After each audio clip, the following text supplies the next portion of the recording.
UPSC के chairman Manoj Soni ने अपने कार्यकाल से 5 साल पहले ही इस्तीफा दे दिया है। उनके इस्तीफे के बाद जितने सवाल उठ रहे हैं उतने ही सवाल उनकी नियुक्ति पर भी उठे थे। मई 2023 में जब मनोज सोनी को यूपीएससी का चेयरमैन बनाया गया तो राहुल गांधी ने सवाल उठा दिया और उन्हें आरएसएस का करीबी बताया था। मनोज सोनी प्रधानमंत्री नरेंद्र मोदी के बेहद करीबी माने जाते हैं। चलिए आपको बताते हैं कि कैसे एक स्ट्रीट हॉकर के घर पैदा हुए मनोज सोनी सबसे युवा कुलपति बन गए और बाद में यूपीएससी के चेयरमैन। आपको बता दें, मनोज सोनी का जन्म 17 फरवरी 1965 को हुआ। जब वो 5वीं क्लास में थे तब उनके पिता की मौत हो गई।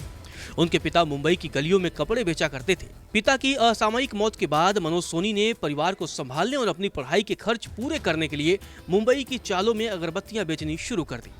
1978 में मनोज सोनी की मां मुंबई से गुजरात के आणंद चली गई। इन सारी परिस्थितियों के बीच मनोज ने अपनी पढ़ाई नहीं छोड़ी। उन्होंने आणंद शहर से ही अपनी 12वीं तक की पढ़ाई की। यहाँ दिलचस्प बात यह रही कि उन्होंने 12वीं की परीक्षा साइंस में दी, लेकिन वह इस परीक्षा में फेल हो गए। उसके बाद उन्होंने राज रत्न पीजी कॉलेज से आर्ट्स में पढ़ाई की। मनोज ने 12वीं के बाद बड़ौदा के एमएस यूनिवर्सिटी से बीए और एमए की पढ़ाई की। इसके अलावा मनोज सोनी ने इंटरनेशनल रिलेशंस की पढ़ाई सरदार पटेल विश्वविद्यालय वल्लभ विद्यानगर से पूरी की। मनोज सोनी पॉलिटिकल साइंस के स्कॉलर हैं और इंटरनेशनल रिलेशंस में उनकी स्पेशलाइजेशन है। साल 1991 से 2016 के बीच मनोज सोनी ने सरदार पटेल यूनिवर्सिटी वल्लभ विद्यानगर में पढ़ाया भी है। मनोज सोनी को प्रधानमंत्री नरेंद्र मोदी का बेहद करीबी माना जाता है। यह भी कहा जाता है कि मोदी ने ही 2005 में सोनी को वडोदरा के महाराज सयाजी राव विश्वविद्यालय का कुलपति नियुक्त किया था। जिस समय उनकी नियुक्ति हुई थी उस समय सोनी की उम्र महज 40 साल थी। इस तरह से मनोज के नाम देश के सबसे कम उम्र का वाइस चांसलर बनने का भी रिकॉर्ड है। मनोज सोनी के यूपीएससी से जुड़ने की कहानी भी बेहद रोचक है। मनोज सोनी के पास पैसे, रुपए और धन की कमी थी, लेकिन हौसले की कमी नहीं थी। लिहाजा वह भी दूसरों की तरह आईएएस, आईपीएस बनने का सपना देखते थे। इसके लिए उन्होंने 2 बार यूपीएससी की परीक्षा भी दी, लेकिन पहली बार में जहां वह प्री में असफल रहे तो वहीं दूसरी बार लिखित परीक्षा तो पास कर ली, लेकिन इंटरव्यू में सफल नहीं हो पाए। उनका यह सपना अधूरा रह गया।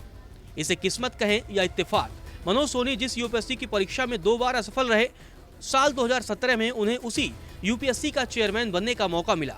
यूपीएससी का चेयरमैन बनने से पहले मनोज सोनी गुजरात में 2 विश्वविद्यालय में 3 कार्यकाल तक बतौर कुलपति काम कर चुके हैं। वहीं जब मनोज सोनी को यूपीएससी का चेयरमैन बनाया गया था तब कांग्रेस नेता राहुल गांधी ने उनकी नियुक्ति पर सवाल उठाए थे। मनोज सोनी के यूपीएससी चेयरमैन बनने पर राहुल ने इसे संविधान पर चोट बताया था।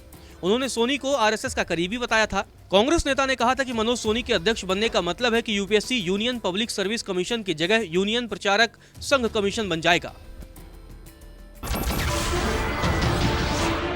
नमस्कार, मैं हूं मानक गुप्ता।